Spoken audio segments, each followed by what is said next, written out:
Eu acho que se eu pudesse definir Solanin numa frase, essa frase seria que Solanin é uma história sobre o peso de você seguir em frente, mesmo quando a realidade quebrou esse encanto que a juventude trazia pra nossa vida. Oiê, voltei, gente! Hoje a gente vai conversar sobre Solanin, este mangazito maravilhoso.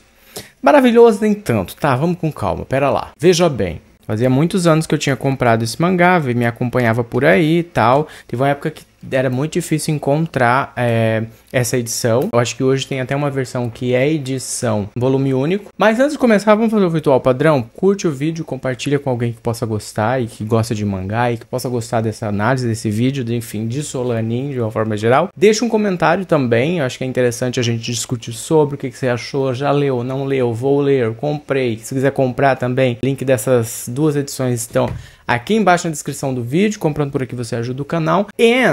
Acho que é isso, né? Então vamos lá, vamos conversar um pouquinho sobre Solanin, o que eu veio aqui. Gente, que historinha melancólica. Caraca! E é engraçado porque, assim, eu acho que é uma melancolia que fez muito parte da geração millennial num determinado período da vida. Não sei se todas as gerações passam por esse momento em que a vida tem esse tom mais melancóliquinho, assim. A melancolia, se eu não me engano, eu li isso em algum lugar uma vez. Seria a alegria de estar triste, prazer em estar triste, alguma coisa assim. E esses personagens estão vivendo essa fase da vida. O que é muito engraçado, porque, assim, de fato, eles vivem aqui os inícios, né, os primeiros anos da sua década dos 20. Eu me lembro muito bem que eu também passei por um período de uma melancolia gigantesca. Muita melancolia mesmo. Eu chegava a ser meio ridículo, sabe? Eu lembrando hoje, os motivos não eram lá todos esses não, sabe? Dá vontade de encontrar esse Jotão do passado, dar uns 3 tapas na cara dele e falar: reage, bicha. Levanta essa bunda daí, essa bundinha gordinha que tá aí, vai fazer um exercício, vai correr atrás de uma coisa pra fazer, de um macho pra se pegar, de um negócio. Vai viver, vai ficar nessa melancoliazinha. Não sei se é coisa que não cabe mais, a gente tem um pouco mais de pressa quando passa dos 30, mas que naquela época eu ainda não me preocupava tanto com o tempo, provavelmente, e aí tem muito essa questão, assim. É uma galera que tá com essa sensação de que ainda tem muito tempo pra fazer as coisas e tal, e que pode se dar esse luxo de viver nesse limbozinho, né? Qual o diminutivo de limbo? Bota aqui no comentário pra mim que eu não me lembro agora. Nesse limbinho, não deve ser limbinho, né? Limbinho é meio limbinho. Mas eles estão nesse momento da vida em que eles se permitem ficar essa luz hoje tá foda, né? Vou te falar, cara, cada dia é mais difícil. Vamos fazer de conta que a luz tá ótima e que eu não tive esse problema, mas tudo bem. É um momento, assim, que se eu definisse bem, foi o meu momento dos 23, 24, em que eu ouvia Lana Del Rey, achava que ela era a melhor artista do mundo e que tudo que ela fazia falava comigo, sobre mim, o que é ridículo, porque ela basicamente falava sobre ficar com homens mais velhos e coisas do tipo. Na verdade era isso mesmo que eu fazia na época. Epa! A gente tem aqui a história da Meiko e do Taneda. A gente percebe aqui que eles têm uma origem humilde, os dois, eles são um casalzinho, eles estão num período da vida que é o início desses 20 e poucos anos, e eles trabalham ali, cada um nos seus empregos comuns, em coisas extremamente ordinárias, assim, sabe? Que é o que a maioria dos empregos são. E quando eu digo ordinário, eu não tô diminuindo, jogando pra lá. Ordinário no sentido de comum mesmo, corriqueiro, sabe? Que não tem nada de uou. E esse é um dos problemas, inclusive, é um dos dramas que esses dois queridos aqui mais refletem sobre ali durante toda a história. Cada um deles tem essa questão de estar extremamente insatisfeito com aquilo que está fazendo, com esse emprego corriqueiro, e tem essa sensação de que estão perdendo esse tempo de vida deles com algo que é totalmente improdutivo, que apaga totalmente um brilho que eles acreditam ter. E que, querendo ou não, termina sendo um brilho para uma coisa mais artística, para uma coisa mais arte mesmo, de uma forma geral. Principalmente o Taneda. A Meiko é ainda mais perdida do que ele. A Meiko aqui é um caso sério, assim, a gente tem que conversar, e eu entendo a mãe dela preocupadíssima.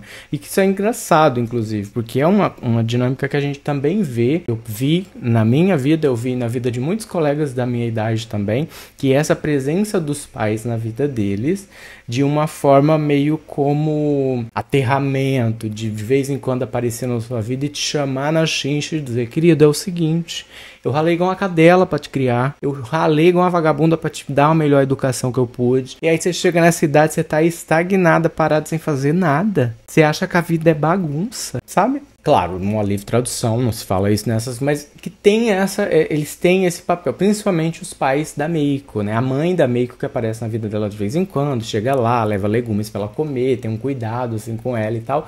E são pessoas muito simples que moram em cidades do interior, né? Esses filhos, eles fizeram esse movimento de sair do interior e foram para uma cidade maior, não lembro qual é a cidade que eles moram aqui no Japão na história, mas eles estão nessa cidade que seria uma cidade de muitas possibilidades, onde eles poderiam sim se jogar nesse universo de cultura, de arte e enfim, viver essa vida de uma forma mais artística, mais cultural, mais interessante. Eu acho que esse é o ponto, assim. Mas eles não conseguem. E aí eles não conseguem por um monte de coisas que também é uma angústia muito real, sabe? Não sei se é uma coisa da nossa geração, mas a gente cresceu com televisão ligada dentro de casa o dia inteiro. Fez muito parte, né, da nossa cultura ser educado com uma TV ajudando, de certa forma, a te criar uma visão do que é o mundo lá fora, do que é legal, do que está acontecendo, do que é ter uma vida de sucesso. O que era ter uma vida de sucesso quando você era mais jovem?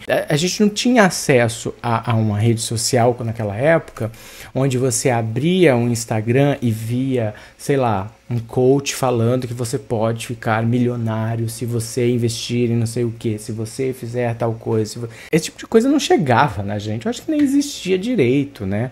Então a gente não crescia com essas aspirações. Você crescia querendo ser o quê? Eu queria ser dançarino, eu queria fazer teatro, eu queria cantar. Esse tipo de coisa. Principalmente quando você vem de um lugar muito pequeno, quando você vem de um cenário, acho que também onde você socialmente tem pouco valor, é pouco visto, sabe que tem um pouquinho de talento que dá para ser trabalhado e que se você focar naquilo, você provavelmente, com um pouquinho, uma pitada de uma sorte, punhado ali, a granel de disciplina, você consegue chegar em algum lugar. Existem muitas histórias de quem conseguiu. Então você vem desses lugares com essa ideia de que vencer na vida está muito atrelado a ter esse reconhecimento, a ser visto e reconhecido por muita gente. Furar essa bolha do reconhecimento só da sua comunidade, do feudo onde você cresceu, sabe? Faz sentido. E eles vêm de uma dinâmica muito parecida com essa, sabe? Então eu acho que é uma reação de comportamento assim muito geracional mesmo, assim, sabe? A Meiko muito perdida, assim. Ela trabalha numa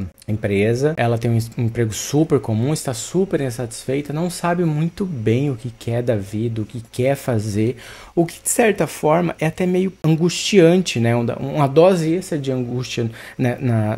Quando eu penso na história dos dois personagens, porque o Taneda, ele trabalha como designer, mas ele tem um talento muito claro, anunciado desde o início da história, que ele é guitarrista de uma banda, e ele quer viver dessa arte dele, da música dele, tocando, ele tem lá a sua bandinha e tudo mais, e eles começam a ensaiar, e eles estão sempre nessa de retoma ensaio, paramos o ensaio porque precisamos trabalhar, voltar para essa realidade e tudo mais. Então, mas ele tá nessa, ele tem esse plano B e ele adoraria poder focar nesse plano B.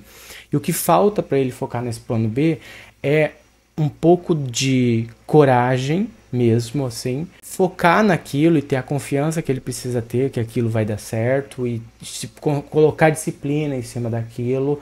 Só que a realidade vai puxando ele para esse cenário mas você tem uma conta para pagar, então assim, continua com o teu emprego, joga o que você tem de tempo extra em cima desse plano. Só que isso não é energia suficiente para que isso saia do papel e se torne algo que seja a atividade principal dele, profissionalmente falando. Então tem todo esse dilema, que é um dilema muito real de quem quer investir em arte, quem quer viver da sua arte e tudo mais. Essa dificuldade de você fazer com que aquela arte seja o teu sustento e seja a sua atividade principal, e que todo o esforço que você faça é em cima de um aprimoramento, de um estudo, de alguma capacitação, seja a respeito daquela arte. Isso é uma coisa assim que geração milênio eu acho que passou demais, né? A gente que passou dos 30 e já andava nos 30 e poucos, e que teve minimamente esse tipo de aspiração, viveu isso muito forte. Tem colegas que hoje conseguem viver das suas artes e tudo mais, mas que na época em que eu os conheci, que fiz teatro, estudava e tudo mais, vivia muito essa situação de ter que trabalhar o final de semana exercitando sua arte para poder ganhar essa robustez naquilo, mas durante a semana tinha empregos muito comuns, enfim, mas que é uma coisa muito real, assim. O Taneda vive muito essa realidade, né? Então ele tem esse emprego comum, ele tenta investir na banda. A banda tem momentos assim que você vê que o negócio pode acontecer, pode dar muito certo, mas ele também tem essa questão de, quando ele olha pra Meiko, pelo que a gente percebe aqui, e vê que ela tá ali com ele, eles dividem a mesma casa, ela é super avulsa, assim, eu acho a Meiko muito avulsa. Ela parece mais perdida do que o Taneda, e aí isso de certa forma dá uma pesada, porque assim, parece que ela tem ele como esse ponto de referência mesmo no mundo. Quando ela olha para esse cenário, saí da casa dos meus pais e estamos vivendo junto. Então ela tem ele como esse ponto de referência. Eu acho que ele sente um pouco esse peso, e aí essa decisão de vou focar no que na minha arte, alguma coisa assim, pesa ainda mais, porque ele sabe que de certa forma ela tá ali meio que dependendo dele em alguns aspectos, sabe? Principalmente financeiro e tudo mais. Enfim, é dito isso aqui? Não, mas assim, você tendo vivido a sua vida e dividido o aluguel com muita gente na vida, e você percebe que existe assim nas entrelinhas, você consegue captar um pouquinho desse desespero aqui. Eles têm um grupo de amigos que é muito divertido. Isso também é uma coisa muito identificável, pelo menos pra mim foi muito, porque eu sempre me relacionei de amizades com pessoas muito divertidas. Eu não tive, assim, todas as pessoas que foram pessoas que fazem parte da minha vida até hoje, eu sempre fiz questão de que essas pessoas fossem pessoas legais, divertidas, engraçadas, tivessem uma percepção diferente, assim, do mundo, das situações, e que a gente conseguisse rir junto e tudo mais. E eles têm um grupo de amigos que tá todo mundo muito nessa vibe, assim. Um é um pouco mais sério, mas consegue ainda ter uma visão engraçada das coisas que estão acontecendo, do mundo. O outro é mais escrachado, o outro é mais rabugento e tal. Mas tá todo mundo numa vibe muito parecida, assim, que se complementa. E consegue, no todo, assim, se tornar esse lugar de segurança, de escape, sabe? Uma válvula de escape mesmo pra essa angústia, sei lá, todo esse lixo que a gente, né, termina se carregando na rotina, na vida e tudo mais. Então, eles têm um grupo de amigos que são muito legais nesse sentido, são personagens gostosinhos. A gente não fica sabendo muito a respeito deles, mas eles estão sempre ali por perto, são cenas geralmente engraçadas, divertidinhas, principalmente os que fazem parte da banda, né? Porque a banda do Taneda, meio que boa parte da liga que junta esses personagens sai dessa banda que o Taneda tem. Então a Meiko, ela soma pouco na história, apesar dela ser a principal personagem, ela soma pouco até nesse sentido, assim, ela traz poucos personagens para somar, assim, na narrativa de uma forma geral, sabe? Isso no primeiro volume. Por quê? Quando a gente para pra pensar nessa fase da vida, existe uma outra coisa que você geralmente não pensa, mas que tá acontecendo ao seu redor o tempo todo, e que você fica sabendo, você vê que acontece com alguém que você conhecia, sabe que existe, mas que nesse período da vida parece algo muito distante. Só que não é. E é justamente esse acontecimento,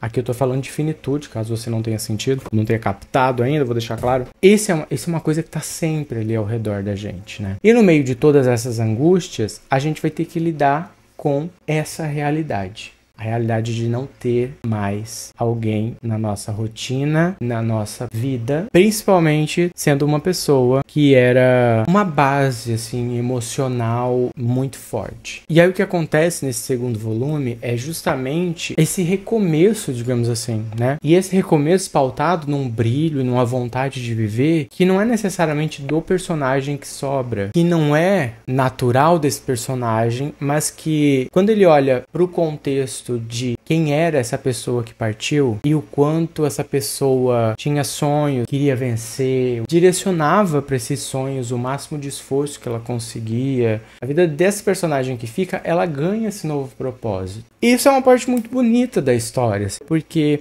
traz esse peso emocional, traz essa parte mais romântica, de certa forma, assim, e de uma carga emocional muito forte, sabe? Muito carregada ali, então tem muito significado e tal. E uma outra coisa muito bonita também nesse segundo volume é como, em momentos como esse, em que você perde sua referência, ter uma base de amizades, pessoas com quem você possa confiar, também é uma forma muito eficiente, assim, de você resgatar o seu senso de direção na vida. Resgatar até, sei lá, características de quem você era e que você foi se desfazendo e foi deixando para trás por causa da tristeza, do luto mesmo, sabe? Então, é um segundo volume bastante emocional, assim, bem bonito. Não é uma história com grandes reviravoltas e acontecimentos uou e coisas extremamente engraçadíssimas ou extremamente tristes, ou...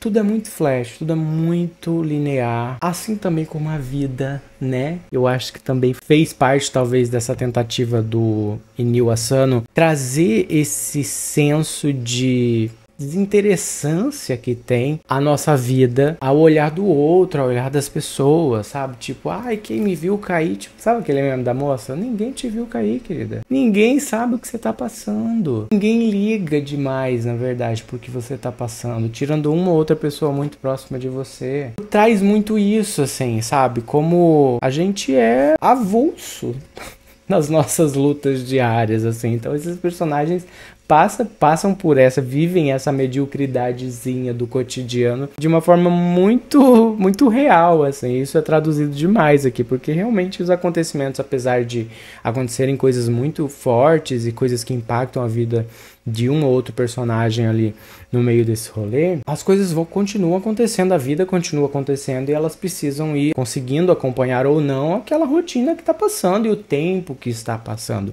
Principalmente isso, assim, o tempo que está passando, que é uma coisa que elas não conseguem, obviamente, resgatar, né, voltar atrás, enfim. Então é uma historinha, tem um começo, meio, fim, tem acontecimentos interessantes no meio, mas tudo é muito pautado por essa normalidade. E eu acho que é por isso que é tão identificável, porque é uma normalidade bastante real. E você olha e fala, caraca, eu vivo isso, eu já vivi isso, eu sou isso. Eu fui atrás e aí eu descobri que tem um filme de 2010, eu acho, 2011, que fez bastante sucesso, aparentemente, no Japão, que é uma adaptação de Solanin. Tem uma trilha sonora muito fofinha, cara, sério. A música Solanin, literalmente, né, é o nome da música, é uma delicinha. Já coloquei na minha playlist também. É engraçado porque... provavelmente isso que eu vou dizer deve ter uma carga de xenofobia de alguma forma. Mas eu acho interessante como toda música japonesa, pra mim, tem sempre cara de abertura de mangá. No caso de Solanin, a música me lembra uma abertura de mangá, que é aquela música mais agitada, aquela coisa mais esperançosa, mais tipo, uou, vamos lá, sabe? Não sei, se eu fecho o olho eu consigo ver o Naruto correndo com os bracinhos pra trás. mas é uma música muito bonitinha ainda assim. Eu recomendo Solanin, não é a coisa mais maravilhosa que você vai ler. É o tipo de leitura para quando você não quer pensar muito. Não assisti o filme, depois de ter lido também não fiquei interessado em assistir. Gostei da trilha sonora, eu adoro livros, histórias que me trazem algum tipo de trilha sonora que existe no mundo real. Eu acho isso o máximo. E eu fui atrás das músicas, gostei, né, como eu comento aí. Então se você tiver aí um tempo de sobra, uns R$60 de sobra para comprar um Solanin e fazer essa leitura e comentar e ver o que você achou, faça, recomendo, vai ser gostosinho, tá bom? Espero que você tenha gostado do vídeo. Se você gostou, deixe seu like, comenta aqui o que você achou, caso você já tenha lido também. Compre aqui pelos links que ajudam o canal e a gente se vê no próximo vídeo. Até lá.